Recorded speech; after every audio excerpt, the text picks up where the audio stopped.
अस्सलाम वालेकुम। उम्मीद है आप सब लोग खैरियत से होंगे।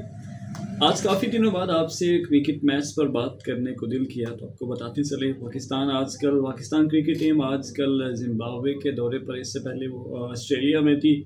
ऑस्ट्रेलिया को पाकिस्तान ने वनडे सीरीज़ में तकरीबन 22 साल बाद 2-1 से हराया। उसके बाद टी20 में कारकर्दगी बहुत ही नाक़स रही, वहाँ पर व्हाइट वॉश का सामना करना पड़ा। और वनडे सीरीज़ में अगर बात की जाए ज़िम्बाब्वे के खिलाफ, तो पाकिस्तान ने ज़िम्बाब्वे को 2-1 से हराया। पहला वनडे चूँकि हार गए, लेकिन फिर भी अच्छा कमबैक किया और ज़िम्बाब्वे को हरा दिया। उसके बाद कल जो है वो पहला टी20 मैच खेला गया, पाकिस्तान वर्सेस ज़िम्बाब्वे। इसमें एक नई क़यादत, एक नया खून इस टीम को लेकर आके चला। सलमान अली आगा, मोहम्मद रिजवान जो कि परमानेंट वाइट बॉल क्रिकेट के कैप्टन बन चुके हैं, लेकिन कल उनकी गैर मौजूदगी में सलमान अली आगा ने कप्तानी की फ़राइज़ अंजाम दी। वो सलमान अली आगा जिनकी शायद वनडे या टी20 में जगह नहीं बनती, जो कि खुद कल 13 रन्स बनाकर गए 19 गेंदों पर। वही टूक टूक टूक टूक, आपको पता ही है उसकी जो भी नहीं चल रहा। पता नहीं किस बेस पर उसको खिलाया जा रहा है, किस बेस पर वो अभी तक टीम में वो समझ से बाहर है। खैर, पाकिस्तान ने टॉस जीत कर पहले बैटिंग का फैसला किया। पाकिस्तान की तरफ से साइम अयूब और डेब्यूटेंट साबिक क्रिकेटर मोहम्मद यूसुफ के बेटे उमैर बिन यूसुफ ने डेब्यू किया। कुछ अच्छे शॉट्स खेले, लेकिन दूसरे ही ओवर में वो 16 रन्स बनाकर आउट हो गए। इसके बाद साइम अयूब भी कुछ खास हाथ ना दिखा पाए, कोई स्टाइलिश कुछ मारने के चक्कर में वो भी कैच दे बैठे।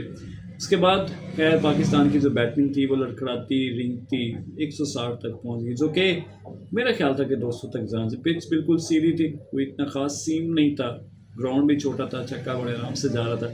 लेकिन पाकिस्तानी टीम वो टीम है कि आप इसके बारे में कभी भी कुछ भी प्रेडिक्ट नहीं कर सकते कि ये किस टीम से किस वक्त कौन सा मैच आ जाती है, क्योंकि माजी में अफगानिस्तान से भी हार चुके हैं वर्ल्ड कप में, अमेरिका से भी हार चुके हैं, जिम्बाब्वे भी हमें हरा चुके हैं, बांग्लादेश आयरलैंड भी हमें हरा चुके हैं, यानी ये वो टीम बन चुकी है। खैर, पाकिस्तानी बॉलिंग लाइनअप की बात की जाए, हारिस रऊफ थे, इब्रार अहमद थे, सुफियान मुकीम जो कि लेफ़्ट आर्म लेग स्पिनर हैं। एक अच्छा इजाफा है पाकिस्तानी टीम में। अब तक उन्होंने कल अच्छी कारकर्दगी दिखाई, 3 विकेट्स लिए 20 रन देकर अपने 4 ओवर में। हारिस रऊफ जो कि पाकिस्तान की तरफ से टी20 में सबसे ज़्यादा विकेटें लेने वाले बॉलर बन चुके हैं। पाकिस्तान ये मैच जीत तो गया, उन्होंने बहुत जल्दी ज़िम्बाब्वे को घेर लिया। 108 या 9 रन पर मेरे ख्याल है वो सारी सिमट गई थी, लेकिन कुछ चीज़ें जो थी वो डिस्कस करना थी। एक तो ये कि कप्तानी अभी तक समझ नहीं आ रही, कैचेस ड्रॉप हो रहे हैं, फील्डिंग हमारी बहुत नाक़िस आ रही है, बैटिंग लाइनअप हमारी बहुत क्लैप्स कर रही है। उसके बाद हार्ड हिटर की कमी है इस टीम में, कोई हार्ड हिटर नहीं। उस्मान खान है, वो बेचारा पता नहीं उस चंगा भला वो खेल रहा था उधर दुबई में, उसको कहा कि ले अभी आप यहाँ आ जाए, आपको यहाँ से लीड करवाते हैं। उसके बाद तैयब ताहिर साहब उन्होंने ऐड किए, जो कि वनडे के प्लेयर हैं, उनके पास शॉट नहीं है, उनका बदला नहीं निकलता यार, यहाँ से पता नहीं वो कैसे टीम में खेल रहे।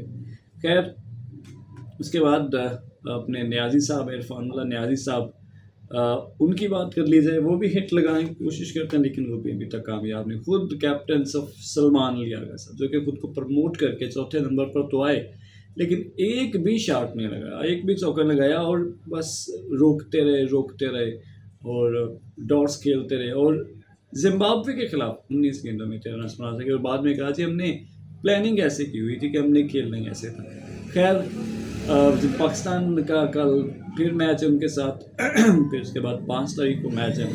उम्मीद है पाकिस्तान ये मैचेस तमाम जीत जाएगा, वाइट वॉश करेगा, लेकिन इसके बाद फिर दौरा साउथ अफ्रीका में पाकिस्तान का असल इम्तिहान होने वाला है। उसमें देखना ये कि ये क्या करते हैं।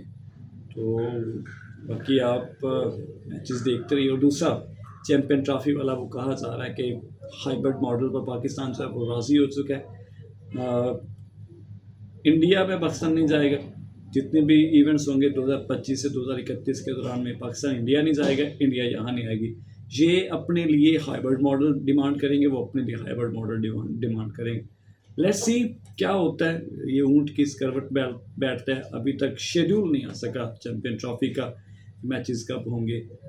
होप सो क्या आने वाले वक्त में सब पाकिस्तान के लिए और पाकिस्तान क्रिकेट के लिए बहुत अच्छा रहे। बहुत शुक्रिया। पाकिस्तान जिंदाबाद। अस्सलाम वालेकुम।